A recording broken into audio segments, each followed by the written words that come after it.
Hello students, કેમ છો બધા? મજામાં ને? આપણે મોજમાં ભાઈ એકાઉન્ટ કરવાનું અને જલસાથી જીવવાનું. તમે મજામાં ને? ઓકે માય ટાબરિયાસ. તો ચલો આગળ કરીએ હવે આજે. ચલો એના પહેલાં થોડુંક એવું રિવિઝન કરી લઈએ લાસ્ટ લેક્ચર. બરાબર, લાસ્ટ લેક્ચરમાં આપણે ઘણું બધું કર્યું હતું, તો થોડુંક એવું રિવિઝન, વધારે નહીં, ખાલી ઓલું ઉધાર જમાવાળું કરી લઈએ એટલે પાછું એકવાર એ શું રિપીટ થઈ જાય. ઓકે ને? ચાલો તો રિવિઝનમાં આપણે એ ઉધાર જમાવાળું માઇનસ હોય એ ઉધાર કરવાનું, પ્લસ હોય એ જમા કરવાનું હતું ને? બરાબર. તો એવું કયા કયા એંગલ્સમાં થતું હતું? તો એક તો પેલું મૂડી ઉપર વ્યાજ ને ઉપાડ ઉપર વ્યાજ, એ બેયમાં હતું જ. બરાબર, આવડા આમ નોંધ લખવાનું, આમ નોંધ લખવું તો ખબર પડી જાય કયું ઉધાર થાય ને કયું જમા થાય.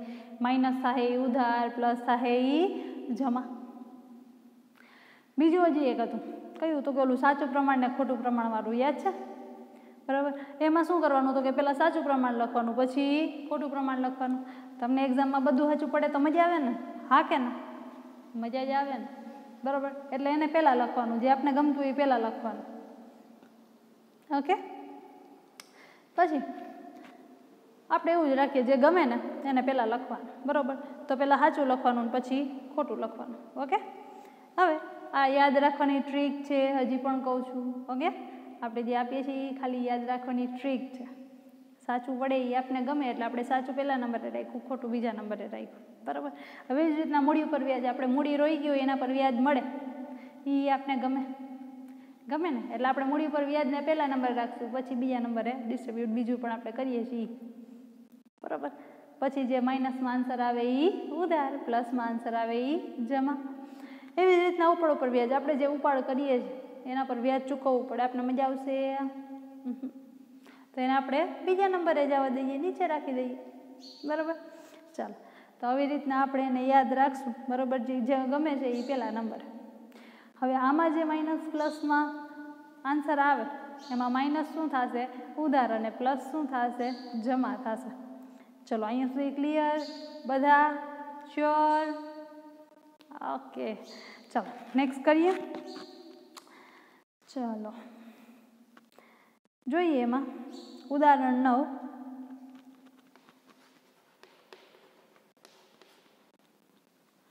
ચલો અહીંયા શું કહે છે?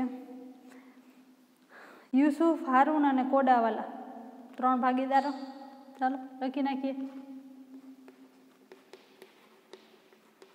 ભાગીદાર યુસુફ, હારૂન અને કોડાવાલા. હું ફર્સ્ટ આલ્ફાબેટ લખું છું, શોર્ટમાં લખું છું, તમે પણ આ રીતે લખો તો ચાલે.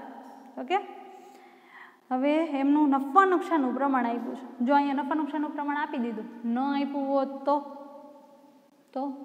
તો શું થાય? તો કે સરખા પ્રમાણમાં નફો વેચાય. ઓકે, અહીંયા આપણે નફા નુકસાનનું પ્રમાણ આપી દીધું એટલે આપણે કંઈ વધારે વિચારવાની જરૂર રહેતી નથી. ચલો તો અહીંયા નફા નુકસાનનું પ્રમાણ કેટલું આપ્યું છે? 3:2:1. 3:2:1.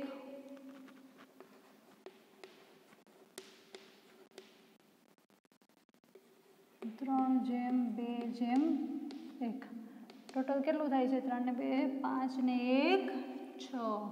ટોટલ કેટલું પ્રમાણ થશે? 6. આપણે ટોટલ પ્રમાણની જરૂર શા માટે પડી? તો કે હમણાં નફો વેચવો પડશે ને, તો નફો વેચવા માટેનું આપણે કાલ સૂત્ર લખાયું હતું ને. શું લખાયું હતું? તો કે નફો ગુણ્યા ભાગીદારનું પ્રમાણ એના છેદમાં કુલ પ્રમાણ હતું. ચાલો જોઈએ આગળ. કોડાવાલાને નફામાંથી ઓછામાં ઓછા 36,000 મળશે જ એવી ખાતરી યુસુફ અને હારૂને આપી છે. એટલે આ બે ભાગીદારો છે ને એને આ કોડાવાલાને એવી ખાતરી આપી કે નફો થાય એટલે તને ઓછામાં ઓછા 36,000 તો મળે જ. નફો થાય એટલે ઓછામાં ઓછા કેટલા મળશે? 36,000 તો મળશે જ. જો નફો વધારે થયો તો વધારે મળશે, પણ ઓછામાં ઓછા કેટલા મળશે? 36,000 તો મળશે. બરાબર, જો તારીખ 31/3/16 રોજ પૂરા થતા વર્ષનો પેઢીનો નફો 1,80,000 હોય તો ભાગીદારો વચ્ચે નફાની વહેંચણી કેવી રીતે થશે? ચાલો તો ભાગીદારો વચ્ચે આપણે નફાની વહેંચણી કરી. ચાલો હવે અહીંયા છે ને આપણે આ જે નફો વેચવાનો છે ને આપણે કેલ્સીમાં શોર્ટકટ કી યુઝ કરી હતી, રાઈટ? યાદ છે? ન યાદ હોય તો આજે આપણે પાછું કરશું, પાછું શીખશું. ઓકે, પણ શીખવાનું એ જ છે જેથી કરીને આપણી જે સ્પીડ છે એ વધે. ઓકે, આપણે પહેલેથી આ હેબિટ જ એની રાખવી છે. ચલો તો હું અહીંયા થોડી જગ્યા છોડી દઉં છું, જેથી કરીને હજી જે આગળની રકમ છે એ હું અહીંયા આરામથી લખી શકું. બરાબર, તમે માગો તો નીચે પણ લખી શકો, માગો તો અહીંયા પણ લખી શકો, જગ્યા પણ છોડી શકો. ઓકે, અહીંયા આખું બોક્સ બનાવવા માટે હું જગ્યા છોડું છું, તમારી ઈચ્છા. ચાલો, સૌથી પહેલાં તો યુસુફનો માટે પણ નફો કેટલો છે? 1,80,000. એનું પ્રમાણ કેટલું છે જોવું જી? 3. 3ના છેદમાં કુલ પ્રમાણ કેટલું છે? 6. એક કામ કરીએ, પહેલાં ત્રણેય ભાગીદારોને જે પણ નફાનું જે અહીં આપણે લખવાનું છે એ લખી લઈએ. ઓકે, પછી કેલ્સીમાં ઓલી શોર્ટકટ ટ્રીક છે યુઝ કરશું, એનાથી શું થશે તો કે ત્રણેય ભાગીદારોને એકહારે આપણે નફો મળી જાય. રાઈટ? ચાલો, પછી છે હારૂન, એના માટે પણ નફો કેટલો થશે? 1,80,000. એનું પ્રમાણ કેટલું છે? 2. 2ના છેદમાં કુલ પ્રમાણ કેટલું છે? 6. અને કોડાવાલા છે એના માટે પણ નફો થશે 1,80,000. એનું પ્રમાણ કેટલું છે? 1. 1/6. ચલો, કેલ્સી લઈ લ્યો હાથમાં, ટાબરિયા લઈ લીધું. ચલો, સૌથી પહેલાં તો નફો કેટલો છે? 1,80,000. 1,80,000. બરાબર. હવે શું કરવાનું તો કે ભાગ્યા કુલ પ્રમાણ કેટલું છે? 6. એટલે એકવાર ભાગાકારની નિશાની અને 6 દબાવો. બરાબર, તમને મળી હશે જે તે રકમ. અહીંયા કેટલી મળી છે? 30,000 મળી છે. હવે શું કરવાનું? 2 વાર ગુણાકારની નિશાની, 1 અને 2, 2 વાર દબાવી લીધી. હવે શું કરવાનું તો કે પ્રમાણ જોવાનું. જોવું જી, પહેલાં કેટલું છે? 3. તો શું દબાવશું? 3 બરાબર કેટલા આવ્યા? 90,000. ચલો, તો યુસુફને કેટલા મળશે? 90,000. પછી પ્રમાણ કેટલું છે? 2. જો આમાં હજી 90,000 એમનેમ છે. હવે શું કરશું? બીજું પ્રમાણ લખશું. તો કેટલું છે? 2. એટલે 2 બરાબર કેટલું આવ્યું? 60,000. 90,000 હતું ત્યાંથી જ મેં ડાયરેક્ટ 2 દબાવી. બરાબર, વચ્ચે બીજે કંઈ સ્વિચ દબાવાઈ ના જાય, ધ્યાન રાખજો. ઓકે, તો હારૂનને કેટલા મળ્યા? 60,000 મળ્યા. બરાબર. હવે કોડાવાલાના શોધીએ તો કોડાવાલાનું પ્રમાણ કેટલું છે? 1. તો 60,000 એમનેમ છે. હવે કઈ સ્વિચ દબાવવાની? 1 અને બરાબર કેટલા મળ્યા? 30,000. તો કોડાવાલાને કેટલા મળશે? 30,000. 30,000 મળશે. પણ જો આપણે એને ખાતરી આપી હતી કે એને ઓછામાં ઓછા કેટલા મળશે? 36,000 મળશે. પણ એને મળ્યા કેટલા? 30,000. ઘટ્યા કેટલા? 6,000. તો એ હવે ક્યાંથી મળશે? કોણ આપશે? તો કે બાકીના 2 ભાગીદારો પોતાના નફામાંથી આપશે. બરાબર. ચલો, તો જોઈ લઈ કોણ કેટલા આપશે. ટોટલ આપવાના કેટલા છે? હવે 6,000. હવે કયા પ્રમાણમાં આપશે? તો કયા પ્રમાણમાં આપશે? એના નફા નુકસાનના પ્રમાણમાં. એમનું નફા નુકસાનનું પ્રમાણ કેટલું છે? 3/2. ચાલો, તો જોઈએ સૌથી પહેલાં યુસુફ માટે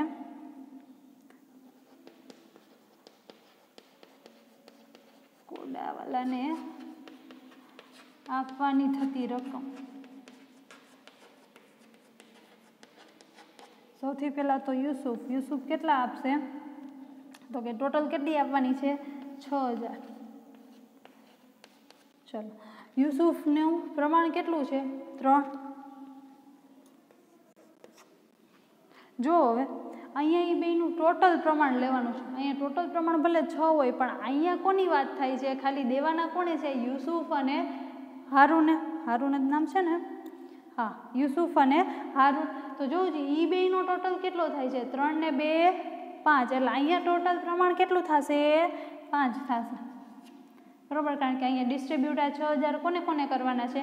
તો કે ખાલી યુસુફ અને હારૂને જ કરવાના છે. આ 6,000 જે આપવાના છે એ કોને આપવાના છે? ખાલી યુસુફ અને હારૂને જ આપવાના છે. કોડાવાલાએ આપવાના નથી, એટલે એના પ્રમાણની ગણતરી થશે નહીં. ચલો, બીજું કોણ છે? હારૂન. તો હારૂન માટે પણ 6,000માંથી ડિસ્ટ્રીબ્યુટ કરવાનું થશે. 6,000 એનું પ્રમાણ કેટલું છે? 2. એટલે ગુણ્યા 2/5. ચાલો, ડિસ્ટ્રીબ્યુટ કરો. શોર્ટકટ ટ્રીક જ યુઝ કરવાની છે. બરાબર, તો 6,000 એને ભાંગ્યા ટોટલ પ્રમાણ કેટલું છે? 5. 2 વાર ગુણાકારની નિશાની કરી. કેટલું છે પેલું પ્રમાણ 3 એટલે 3 ને બરાબર કેટલા થયા 3600. ચાલો એવી જ રીતના બીજું પ્રમાણ શું છે હારૂનનું 2 એટલે 2 અને બરાબર કેટલા આવ્યા 2400.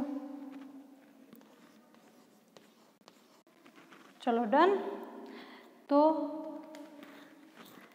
યુસુફ છે એ પોતાના ભાગમાંથી કેટલા આપશે કોડાવાલાને તો કે 3600 આપશે અને હારૂન પોતાના ભાગમાંથી કોડાવાલાને કેટલા આપશે તો કે 2400 આપશે. બરાબર. હવે જોવું જી ત્રણેયનો નફો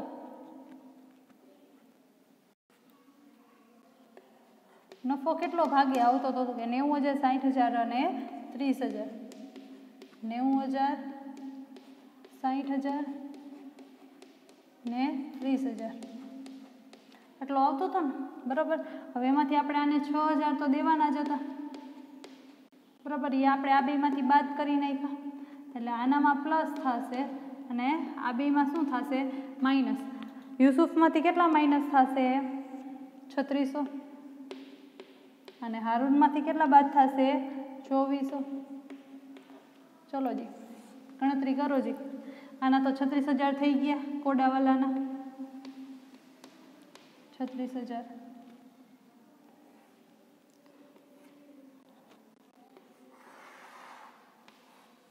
ચલો હવે હારૂનના કરો.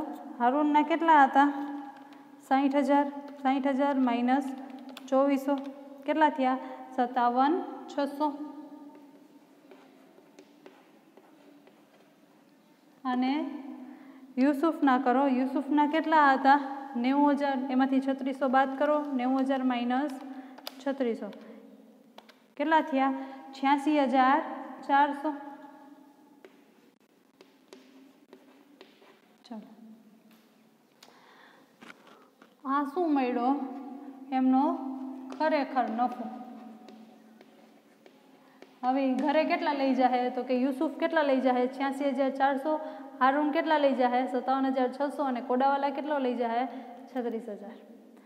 ચાલો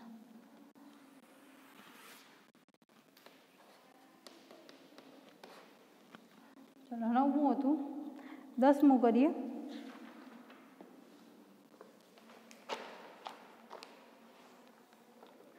એક પેઢીના ભાગીદાર ગિરીશની ઉપાડની ₹6,000 તથા વહેંચણીપાત્ર નફાની ₹9,000ની અસર આપ્યા બાદ ની આખરની મૂડી છે એ 96,000 છે. એટલે ટૂંકમાં અહીંયા કોઈ એક ભાગીદાર છે. બરાબર. હવે એની આખરની મૂડી આપને આપી છે એટલે કે વર્ષ પૂરું થાય ત્યારે જે તે ભાગીદાર એટલે કે ગિરીશ એની આખરની મૂડી કેટલી છે 96,000 છે. હવે વર્ષ દરમિયાન અહીંયા ઉપાડ કર્યો છે એ કેટલો કર્યો છે 6,000 કર્યો છે અને એને નફોય વેચાઈ ગયો છે. એને નફો કેટલો આપ્યો 9,000. મૂડી પર વાર્ષિક 8% લેખે વ્યાજ ગણો. હવે જો અહીં વ્યાજ ગણવાનું છે પણ વ્યાજ કઈ રીતે ગણાય તો કે શરૂઆતથી જે મૂડી હોય ને ધંધામાં બરાબર એના પર વ્યાજ ગણાય. તો આપણે એના માટે શું જોઈએ તો કે શરૂની મૂડી જોઈએ. કારણ કે જે વ્યાજ છે એ ક્યાંથી ગણાય તો કે શરૂઆતથી ગણાય. શરૂઆતમાં તમારી જે તે મૂડી હતી ધંધામાં તો હતી જ. બરાબર. તો એવા સમયે ત્યારથી આપણી મૂડી છે એનું વ્યાજ ગણાવવાનું ચાલુ થાય. ચલો તો સૌથી પહેલાં આપણે શરૂઆતની મૂડી શોધવી પડે. બરાબર. તો શરૂઆતની મૂડી બે રીતના તમે જોવો ને તો શોધી આપણે બે રીતના શોધશું. ઓકે ચાલો તો પહેલાં તો શરૂની મૂડી જોઈએ છે આપણે.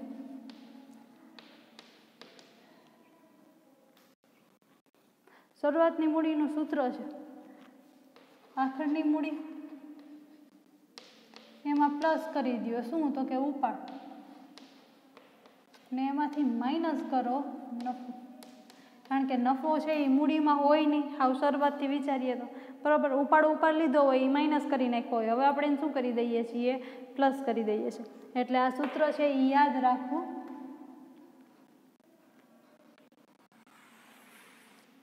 ઓકે ચાલો તો આ એનું સૂત્ર થયું. આપણે ત્રણેય વસ્તુ છે એ આપેલી જ છે. બરાબર. આપણે આખરની મૂડી કેટલી આપી 96,000 એમાં પ્લસ કરો ઉપાડ કેટલો આપ્યો છે તો કે 6,000. કેટલો આપ્યો છે 6,000 એમાંથી માઇનસ કરો નફો. નફો કેટલો આપ્યો છે? 9000.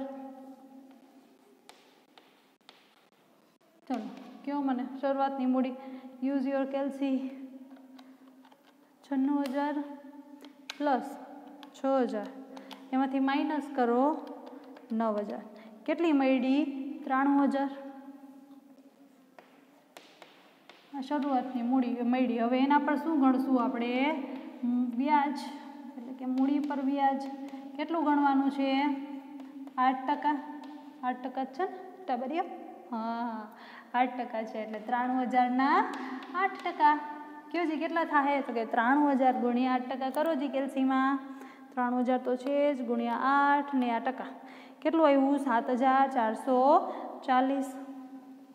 7,440. હા આપણે શું મળ્યું? 7,440. તો કે મૂડી ઉપર વ્યાજ. મૂડી ઉપર વ્યાજ તો આપણે ગણતા આવડે જ છે બરાબર. ડાયરેક્ટ 8% કરીએ. અહીંયા શીખવાનું શું હતું? તો કે મૂડી કઈ? તો કે શરૂઆતની મૂડી કઈ રીતે ગણે બરાબર. કારણ કે આપણે મૂડી પર વ્યાજ ગણવું હોય તો શરૂઆતથી કેટલી આપણા ધંધા મૂડી હોય એ જોવું પડે, રાઈટ ને? તો જે શરૂઆતની મૂડી છે એ શોધવા માટેનું અહીંયા સૂત્ર છે બરાબર. બીજી રીતના જો એ લોકોએ કઈ રીતના કર્યું? તો કે આ જે ભાગીદાર છે ગિરીશ જ છે ને? હા ગિરીશનું મૂડી ખાતું, એનું મૂડી ખાતું બનાવ્યું. શું બનાવ્યું? એનું મૂડી ખાતું બનાવ્યું.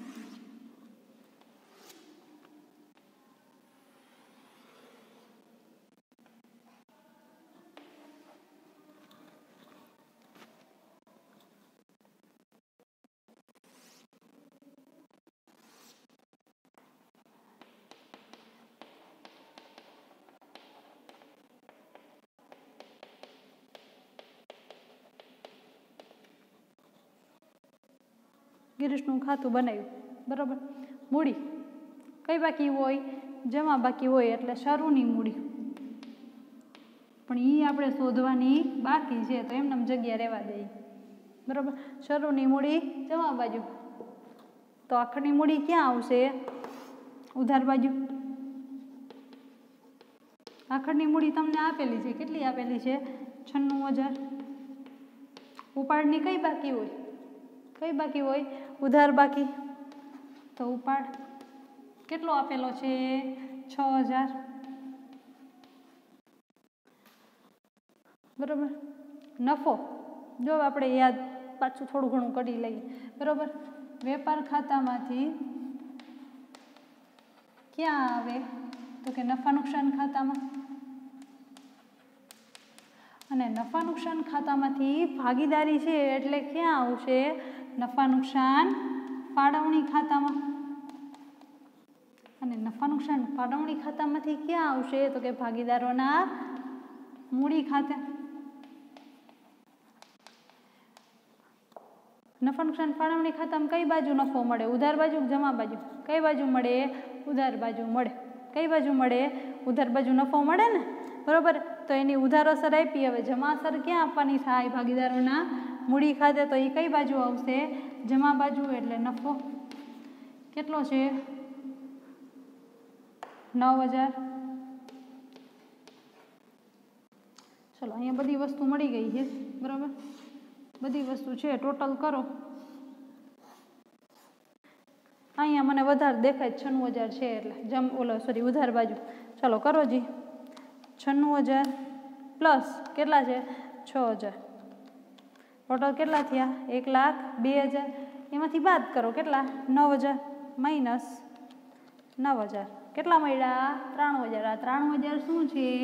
શરૂઆતની બાકી. અહીં આખરની બાકી તો આપી દીધી છે બરાબર. આખરની બાકી તો આપણે આપી દીધી છે એટલે બાકી મળે એ કઈ હોય? હવે શરૂઆતની બાકી, કારણ કે એની વિગત આપણી પાસે હતી નહીં.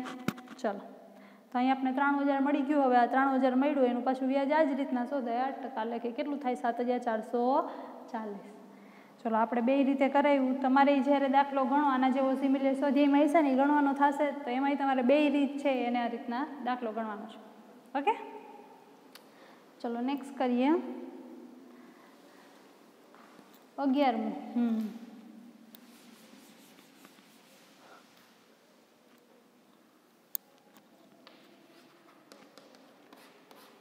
11.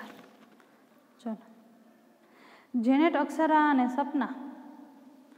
હા, અક્ષરા તો સિરિયલમાં આવતી ને, ઓલા બે સિરિયલમાં આવતા કે નહીં એના વિશે મને કંઈ આઈડિયા નથી, પણ અક્ષરાનું કંઈક આવતું. બરાબર. જેનેટ, અક્ષરા અને સપના 3 ભાગીદાર.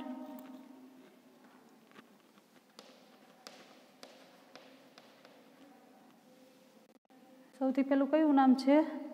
જેનેટ. જેનેટ, અક્ષરા અને સપના 3 ભાગીદાર છે.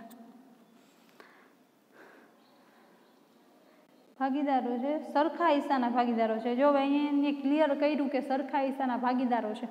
બરાબર. આની જગ્યાએ ક્લિયર ના કર્યું હોત અને નફા નુકસાનનું પ્રમાણ ના આપત તો એ આપણને ખબર પડી જ જાત. બરાબર, કે ત્રણેયનું નફા નુકસાનનું પ્રમાણ કેવું છે? તો કે સરખું છે. તેમની કુલ મૂડી. હવે જો કુલ મૂડીનો મતલબ શું થાય? તો કે ત્રણેય ભાગીદારોની મૂડી. બરાબર, એમની કુલ મૂડી કેટલી છે? 3 લાખ છે. તેમની મૂડીનું પ્રમાણ, જો મૂડીનું પ્રમાણ આપ્યું છે, નફા નુકસાનનું નથી આપ્યું. બરાબર, મૂડીનું પ્રમાણ આપ્યું ને કુલ મૂડી આપી તો મળી જાય કે કોના ભાગે કેટલી મૂડી છે? મળી જાય ને. ઓકે, ચલો તો વિડીયો પોઝ કરો અને તમે મૂડીનું પ્રમાણ છે એ આ શોર્ટકટ ટ્રીકમાં જેમ આપણે નફો ડિસ્ટ્રીબ્યુટ કરતા ને, વેચતા ને, એવી જ રીતના મૂડી છે ને એ પ્રમાણમાં વેચો. બરાબર, વિડીયો પોઝ કરો અને પછી પ્લે કરો. ઓકે, ચલો તો ગણાઈ ગયું તમારે બધાને મૂડીનું પ્રમાણ. બરાબર, હવે જેને આન્સર નથી આવ્યો ચાલો એના માટે આપણે શીખીએ. બરાબર, તો ટોટલ નફો કેટલો છે? તો કે 3 લાખ. તો ત્રણેય વચ્ચે નફો શું? મૂડી કેટલી છે? તો કે 3 લાખ છે. તો ત્રણેયમાં વેચીએ. સૌથી પહેલાં તો જેનેટ માટે મૂડી કેટલી છે? 3 લાખ. હવે એમનું મૂડીનું પ્રમાણ આપ્યું છે. કેટલું આપ્યું છે? હા, એમનું મૂડીનું પ્રમાણ છે 2:3:5. કેટલું છે? 2:3:5. તો ટોટલ કેટલું થાય? 5, 6, 7, 8, 9 અને 10. ચાલો, તો સૌથી પહેલાં આપણે જેનેટનું શોધીએ છીએ. તો જેનેટનું પ્રમાણ છે 2/10. પછી છે અક્ષરા માટે પણ મૂડી 3 લાખ. બરાબર,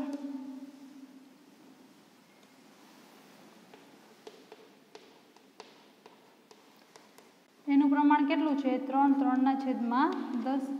એવી જ રીતના સપના માટે પણ 3 લાખ. એનું પ્રમાણ કેટલું છે? 5/10. ચલો શોધીએ. 3 લાખ. બરાબર, હવે આપણે શોર્ટકટ ટ્રીક જ યુઝ કરવાની છે. એટલે 3 લાખ અને ટોટલ પ્રમાણ કેટલું છે? 10. એટલે ભાગ્યા 10. બરાબર, હવે ડાયરેક્ટ શું કરવાનું? 2 વાર ગુણાકારની નિશાની. બરાબર, પેલું પ્રમાણ કેટલું છે? 2. એટલે 2 બરાબર કેટલું થશે? 60,000. પછી કેટલું છે? 3. તો 3 બરાબર કેટલું થશે? 90,000.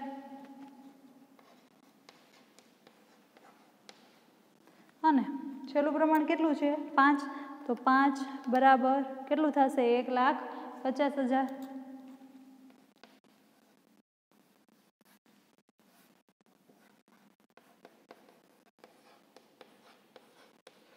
ચલો, આપણે ત્રણેયનું પ્રમાણ મળી ગયું. બરાબર, આપણે ત્રણેય છે એમને એમના મૂડીના પ્રમાણના આધારે વેચી દીધી. મૂડી કેટલી એવી? સૌથી પહેલાં તો જેનેટની કેટલી એવી? 60,000. પછી છે અક્ષરાના ભાગે કેટલી એવી? 90,000. અને પછી કોણ હતું? સપનાના ભાગે કેટલી એવી? 1,50,000.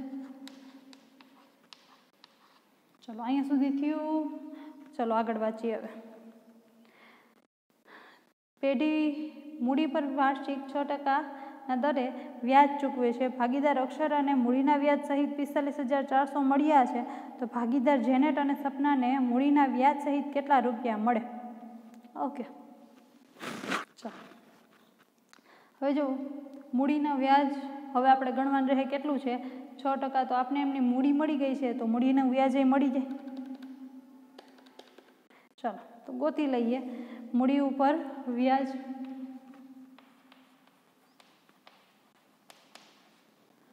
ચલો સૌથી પહેલાં તો 60,000. 60,000ના કેટલા ટકા છે 6%. કેટલા થશે તો કે 3600.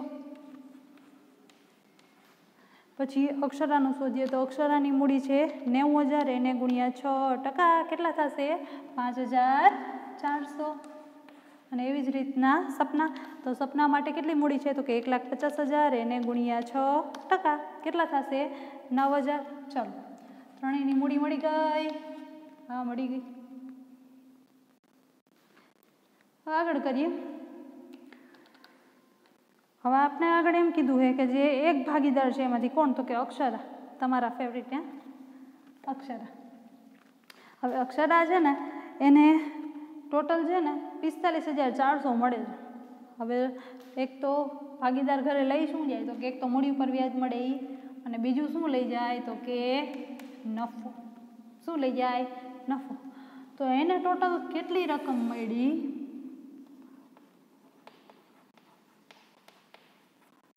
તો અક્ષરાને ટોટલ કેટલી મળી તો કે 45,400 મળી. 45,400 છે ને હા 45,400 જ છે.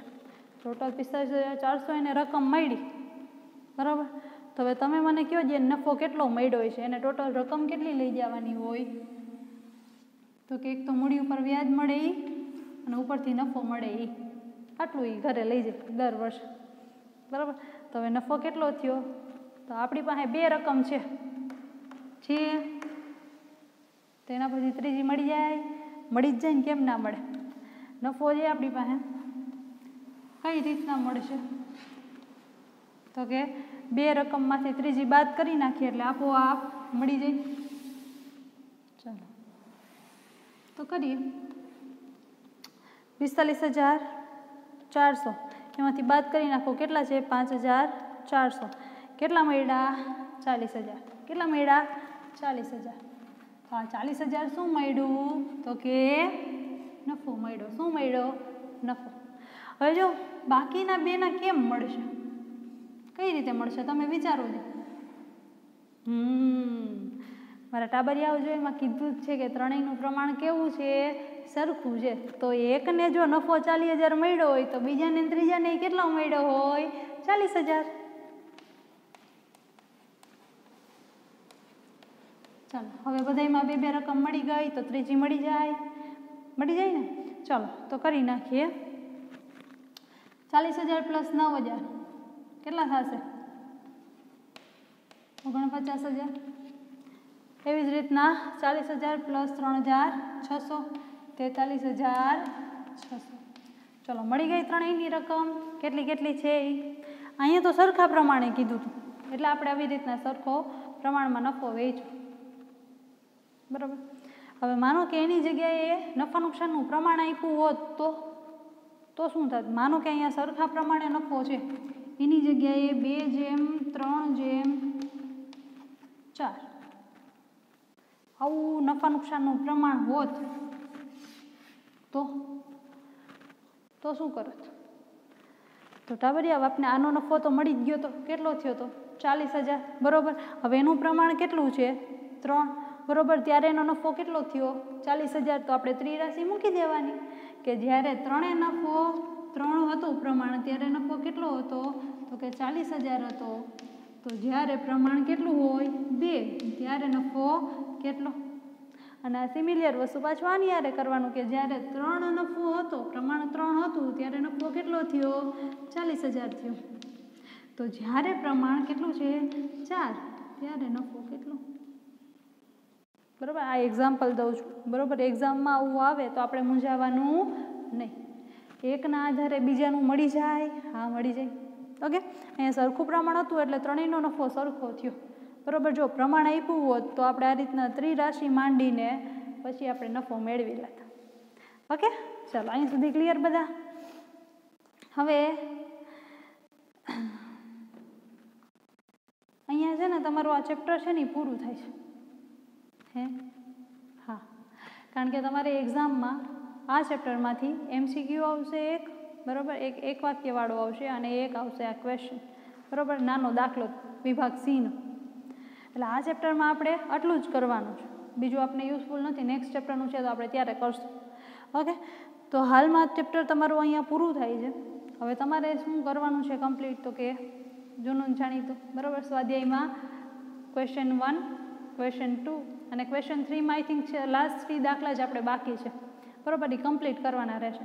એટલે પહેલો, બીજો અને ત્રીજો આખો કરવાનો છે અને બાકીનું હજી તમને જે થિયરી છે એ વાંચવાનું છે, કારણ કે થિયરી છે એ તમને હેલ્પ કરશે. ઓકે, ચલો આજે અહીંયા સુધી રાખીએ. આપણું ચેપ્ટર 1 કમ્પ્લીટ. આનું ટોટલ આપણે લખતા ભૂલી ગયા છીએ તો લખી નાખીએ. 3 + 9 1,02,000 આવ્યો હતો જે આપણે લખતા ભૂલી ગયા છે. આઈ મીન હું લખતા ભૂલી ગઈ છું તો હું લખી નાખું છું. ઓકે, ચલો આપણે ડાયરેક્ટ બાદબાકી કરી નાખી હતી. ચલો 1,02,000. ચલો અહીંયા આપણું ચેપ્ટર કમ્પ્લીટ, બરાબર. જેને એવું લાગે કે કોઈ દાખલો નથી સમજાણો ડાયરેક્ટલી મને કોલ કરે. ઓકે, ચલો, થેન્ક યુ, બાય.